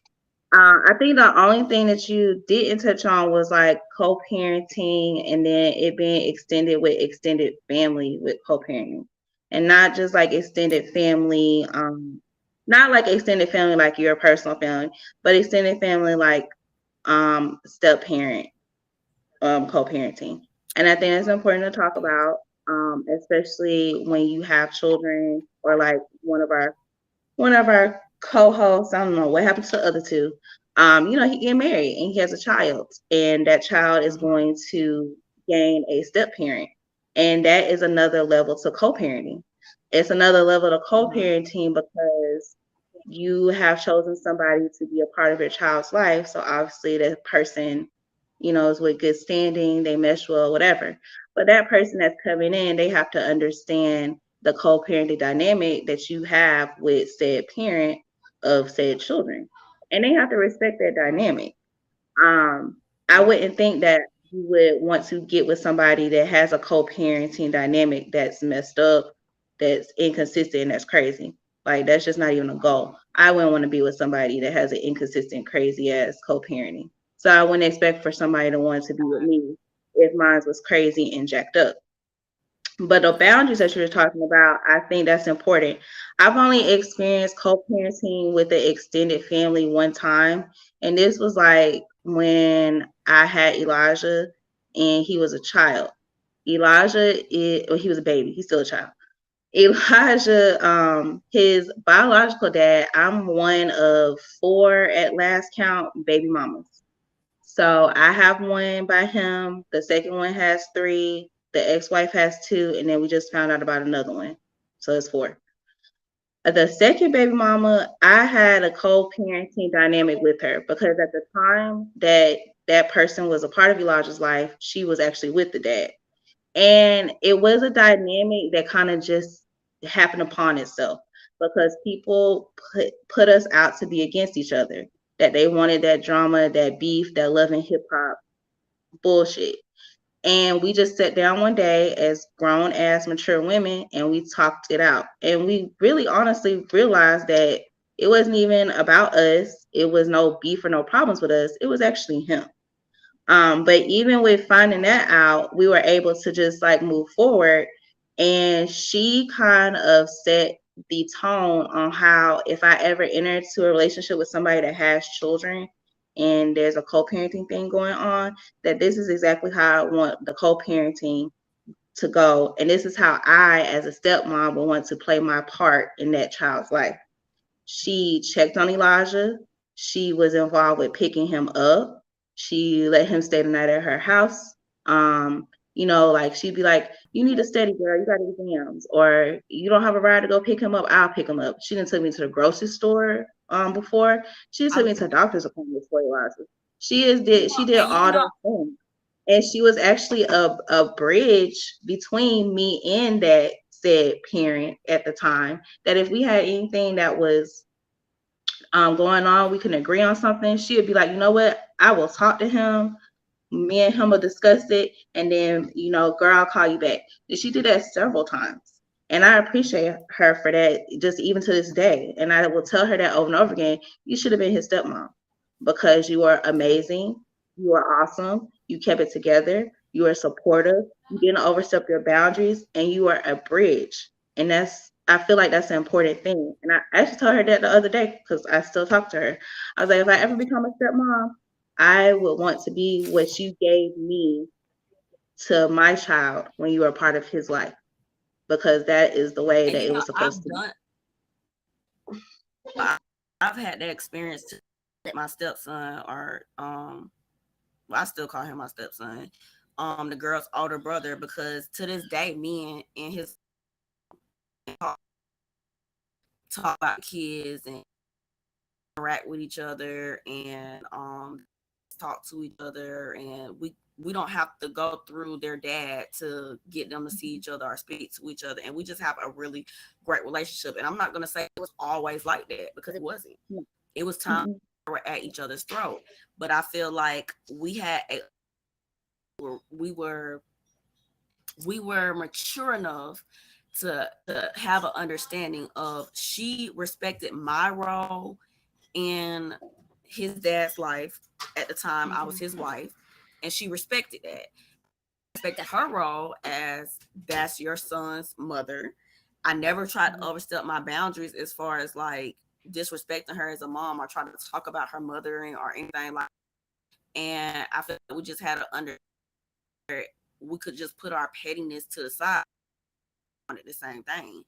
I feel like it's easy to do that once you have a genuine understanding of, neither one of us want to be with this man. We just got kids by this man, or you're with this man and I'm not. and I've accepted the Mhm. fact that I'm not with this man and I just have a child by him. I feel like Mhm. we have that common understanding and it's for the mothers to get along. But when you have a situation where mean or you just don't want to deal with the reality what it is. We're not talking about how you feel. We're talking about what it is. Because I'm pretty sure she felt some type of way when he got married. I'm pretty sure she felt some type of way when she's had a son by him and then he got married and you got her pregnant and you married her, but I had your son. And Mhm. I'm pretty sure she felt some type of way. Mhm. Today, she dealt with the reality of it. And the reality Mhm. is, okay, marry me, he would have. Mhm. You Yes. know what I'm saying? He didn't.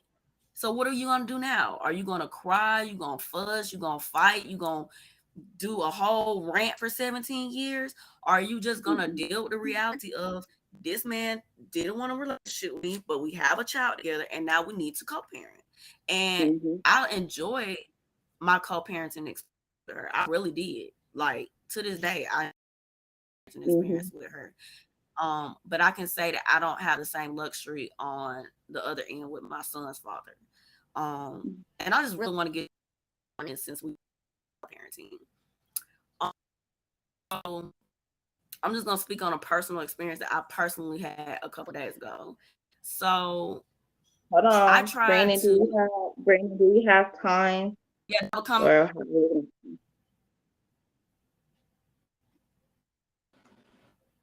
We're at an hour. Dang, let me see. We're at the next topic. 142. I'll actually mine. Yeah, yeah. We're at 142. So, you know, Yeah. So whatever you I got to say, think let do your talk. yeah, I think the only thing the thing that could be that you get out of the co-parent topic is just being selflessness, just being selfless enough um to co-parent. Period. Mm-hmm. So this while I was gone on my hiatus, the guys or y'all had talked about relationships. And I thought it was like a really good topic to talk about for the whole month of June. Very positive, and I'm glad y'all gave good examples of different types of relationships, the dynamics, personal experiences. I just really thought it was great. And then of course the last episode that I saw, the one 2 weeks ago, that was lit. That was I don't know what happened. I don't know if y'all pre-gamed it before y'all Well, got on the open podcast. relationship. And three We No, talking ways. about open relationship. no, no. I told you this month was gonna be lit when we talk about relationships, and if nobody believed me. Rick brought it home. Really Yeah. did Yeah. about open relationships and a lot of stuff, and he did a good job. So I mean, I just told you this. We still got this month, and it might spill over until next month. We might finish it off next month or It whatever. might So over. But the only thing that I like when I was watching the podcast, I was like, nobody's really talked about, things that should pre-tent into a relationship, like relationship expectations or even love languages. Um, and so I had came across this post on Facebook talked about, before you get married, to me, it's not even marriage.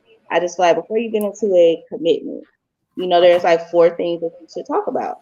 And I read it and I was like, you know what? This is like so true. If this was talked about before taking a big step or a big leap into marriage or commitment, I feel like the divorce rate would not be as high as it is now, which the divorce rate right now is at 68%. So, four categories that they were talking about with relationship expectations were finances, meaning like debt, credit, bills, and how that's set up. Goals, so goals as in short-term goals, career expectations, 401ks, family, and when you say family, that means family dynamics, as in co-parenting was one of them. How family roles, family past, including family history, medical history, mental history, childhood traumas, and then interests. And interests including like what are we gonna do for fun? what do you see as being fun, or what do you see as being fun, and what how are we going to invest in those things? Investments was the other interest. And so I just thought I would just put out those relationship expectations, see if anybody feels any type of way about any of them, if you're more prone to one than the other, if one holds a higher standard to you than another. Do you think that they are deal breakers or not in a commitment or a marriage, or if they just don't even matter and you just kind of laissez faire and we'll just figure it out as we go.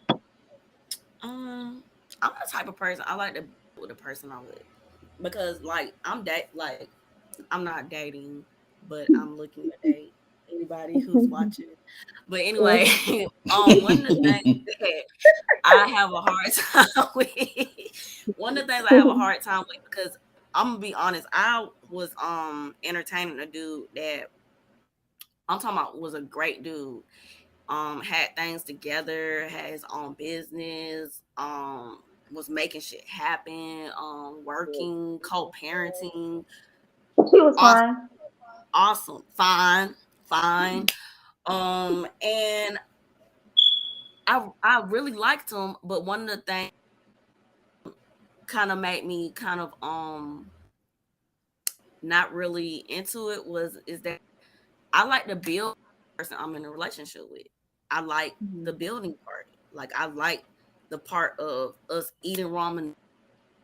I like us coming out the gutter, and I've never been a girl that's like, oh, my man got to have it all together before I Mhm. in. Like my man got to have this, that, and the third for me to give him a chance. I like the building part of it. I really do because I feel Mhm. like when you build with somebody, you have a completely different connection. Like it's a genuine connection. Like it's like it's not like what you can do for me or vice Mhm. versa. It's like we started this together.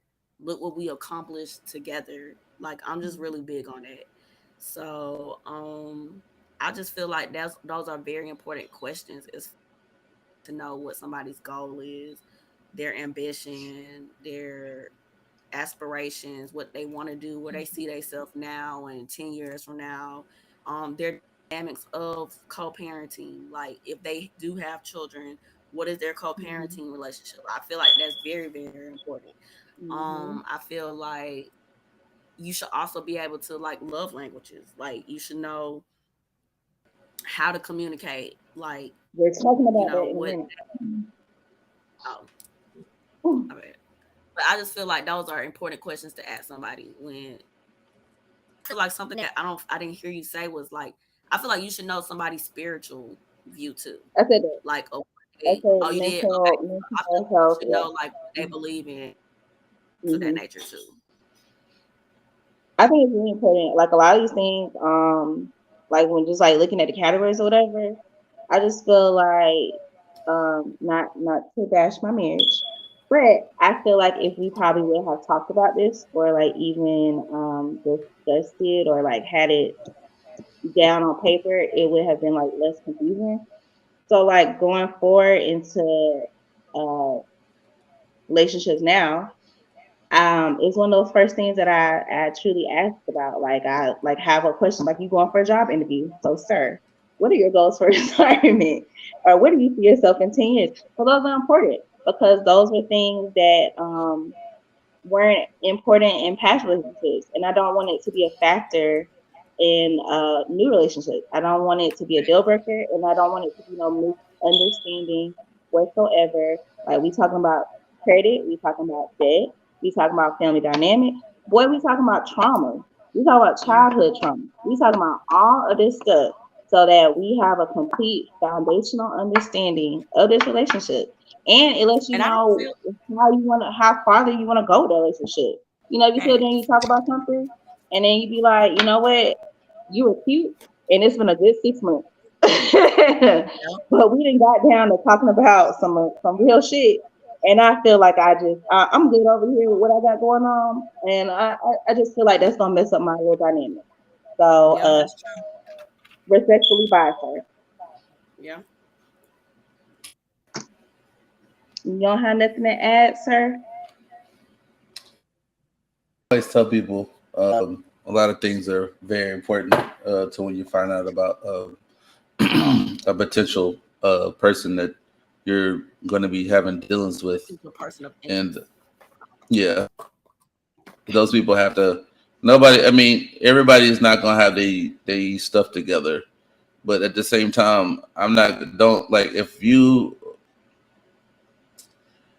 don't have your like it's okay, like you can have your finances not in the best order, but you have to have a plan for that. What is your plan to what is your 5 year plan on how to fix this? Because trust me, Fact.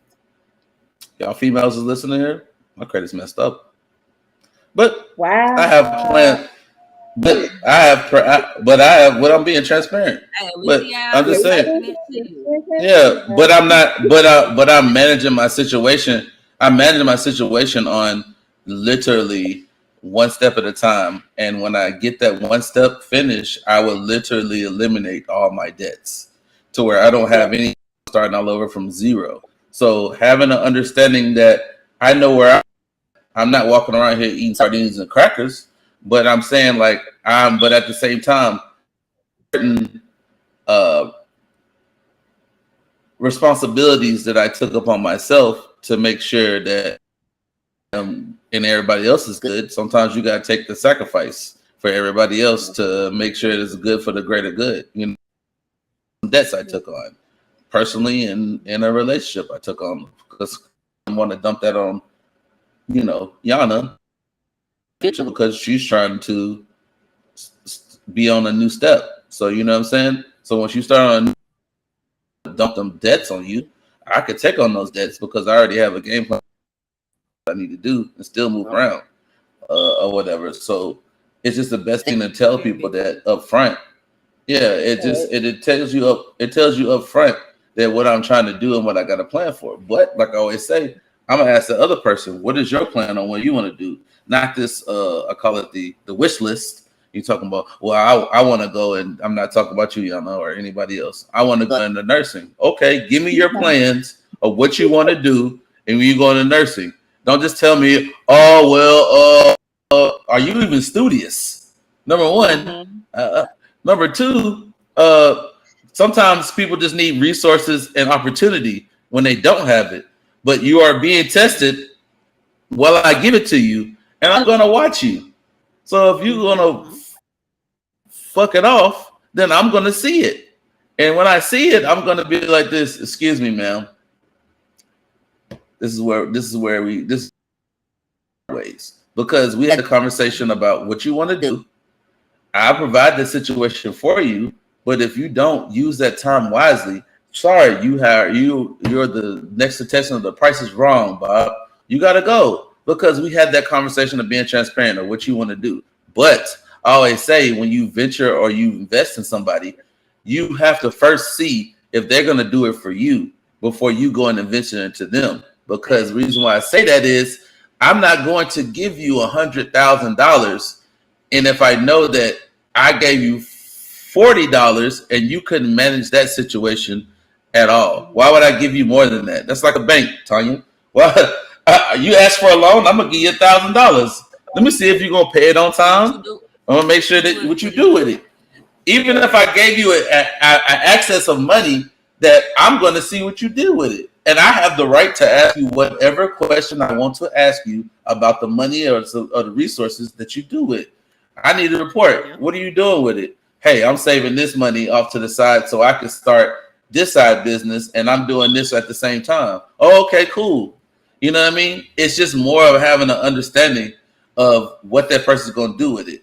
So in my opinion, everything got to like link up together.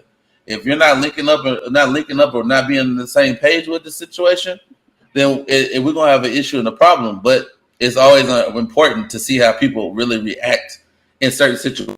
I'm gonna see how you going to interact with my kids. Oh, that's a big one. Because they gonna trust me. They'll give me the progress report. Hey, Yeah, Dad, especially the it ain't baby. You don't it care. ain't it. This ain't it. She'll tell you to your face. Go live. No, this ain't it. Because it's important. Because then I'm gonna see how you interact with my kids. Because if I chose to have any kids or procreate with you, reflect dang in the same way, maybe worse. So that everybody you put on the is a test trial. Ain't no free sugar, ain't no free chicken. You gotta be Yeah. put on the crucible, and that goes for both sides, not just only me because I'm providing the resources. No, I have to perform on my end. You know what I'm saying, and do the exact same. But we have to be on the same page, and I said we have to consistently have these conversations to make sure that we stay on the same page, not just let things go on auto mode. And this person went all the way left, and you were like this. How'd you even get there? Well, that was my fault for not checking in on you about your mental, about your spiritual, about what you got going on. Because I'm responsible for that person and what they do just as well as vice versa. So we always got to check in with each other. I don't care if it's a weekly or a daily or a monthly thing that you do, but you got to be responsible for doing that. I was gonna bring that up too, and then I'm gonna go on to love languages. I have high school sweetheart friends. They have been together since they were in high school. And went off to college, broke up, got back together. They are also dual military, so shout out to them for being able to maintain their four-person family and also being dual military, given the selflessness of keeping their family together while also serving our country. Shout out to them. Um, and on the outside looking in, their marriage seems really great and really perfect. And you don't see anything. But of course, as we all know, because we've been in relationships, everything on the outside is not a reflection of what's going on inside of the house. And I talked to her, I just was curious, like, how do y'all keep it together? You have so many things against you for y'all to even keep it together. You're doing military, one person's here sometimes. Sometimes both of y'all are away, you know. Um, and one thing that she did say, which was great, and I swear to God, I'm gonna use this if I ever decide to take that walk down Holy Matrimony ever again. They have a yearly counseling session on their wedding anniversary. So every wedding anniversary, they spend it in a counselor's office, going over the entire year of what has transpired with that year of marriage. It's not to That's say that they awesome. don't, yeah, it's not to say that they don't check in, when something comes up and they resolve it or whatever, but they also keep a journal of that issue that happened, the resolution, and so that when they go to that yearly marital counseling session, you have a whole journal of everything that's happened this year. You have a mutual mediator that can sit down and talk to you guys about it, to make sure that you did actually get to a resolution and that you don't possibly um, have it happen again. And I thought that was amazing. I was like, that doesn't have to necessarily be something that's only done with somebody that, is married. It could be with somebody in a relationship, long term relationship. Not everybody agrees or, wants to do the whole marriage whole thing. But I thought it was really great. I haven't heard of anybody doing something like that. And I just thought it was like Brandon was saying, like, to check in. I just think that's a great way to check in. Like, we're checking in, we're making sure our relationship is strong, we're resolving our issues like adults in this relationship, and we're making sure that, if this does come up again, that we're able to healthily and positively be able to rectify it instead of it just being like a blues clues we'll figure out as we follow along. So I thought it was a very, very positive touch to something like that. Hey, we're gonna do do one love language this week, and then you can follow up and do another love language next week if you don't mind. Yeah, that's fine. All right. Or you can just wait to just do all of them next week. Okay, that's fine. I mean, it's whatever. I don't know. I mean, we had some good topics this week or whatever. Yeah, I really appreciate y'all staying on here. I don't know what happened to. I already know what happened to Rick. Rick had front. Beach.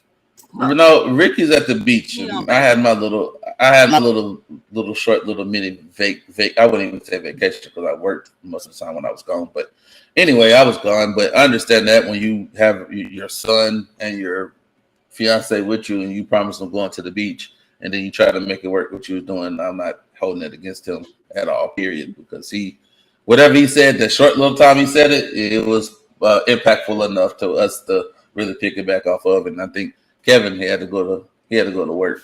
So, but I appreciate y'all staying on here and sticking on here or whatever. Let everybody know. I don't know what happened to Facebook, but I did put on the Facebook page where to look and link on to the YouTube page where this whole thing is being recorded or whatever. So if anybody wanted to go in there and look at this whole episode, it will be on the YouTube page, which I put the link in the comments on the page. In the future, we will probably just go to YouTube because Facebook is Zuckerberg.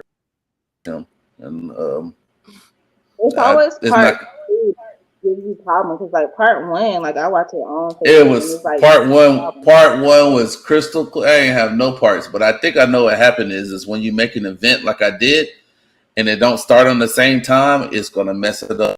Never again. We'll put an event as an event. I don't know why I messed up because we did it last time and it worked perfectly, and I think because I did actually start it on time. But I'm gonna give it another go next week, and if it don't, we just stream it on YouTube from here on out because I ain't got no time for that, and YouTube ain't never gave me no problems about it. So, right. yeah. So I appreciate y'all staying on here and sticking on here, and we'll talk about the love languages next week, Ayanna, on for your topic or whatever. So we'll let you be the first. Yeah, we'll let you be the first one doing your topic next week since we didn't have enough time for this week or whatever. But I know next week will be starting July. I don't really if you want to kind of incorporate. I don't know. I'm gonna ask y'all because y'all bring the juice to the situation to this episode to this topic of this episodes. Should we continue with the relationship portion and keep going with this, or should we go to a whole nother? I know we try to do a theme for every month, but I feel like the relationship part is like it's so big. I feel like we should do relationship, and I feel like we should talk about all different types of relationships, not just monogamy. We could talk. Yeah, we could talk about different relationships. We try not to get too freaky in here. So no, but we will. No. It is a lifestyle, yeah, and it's important to highlight on it because relationship we can't like say, oh, we're not going to talk about that relationship. So somebody might be in that relationship listening to this. So yeah, we'll keep on doing the relationship thing until it just kind of beats itself to death. So we'll continue going on into next week next week we'll still talk about relationships. Just have yours in mind of what you want to talk about, and I appreciate y'all being on here. Is next week gonna be an episode? Because is next week gonna be an episode because it's like 4th of July kind of weekend type of thing. Yeah. I mean, 4th of July is it's next month. You already know I don't celebrate it. Hey, for everybody else who does, I'm not celebrating it either. We celebrate Juneteenth, and that was good enough. Yeah, so you have your opinions about what you want to put. We'll have an episode next. We'll have one next week. Yeah, I mean, I don't celebrate. If y'all cool with it, then I'm cool with it. So we'll have it next week. It's not a problem or deal. So we can do that. I ain't doing nothing for the 4th of July. So no, I'm not gonna do anything. That are patriots. Y'all offended them. Yeah. So yeah, I'll be grilling, but I'll be doing that on Saturday, not on Monday. I'm a veteran. I celebrate Memorial's Day and I celebrate Veterans Day. That's it. All right, guys. This is all right. So, guys, I appreciate y'all being on here, and this is Play Your Part podcast, and we out.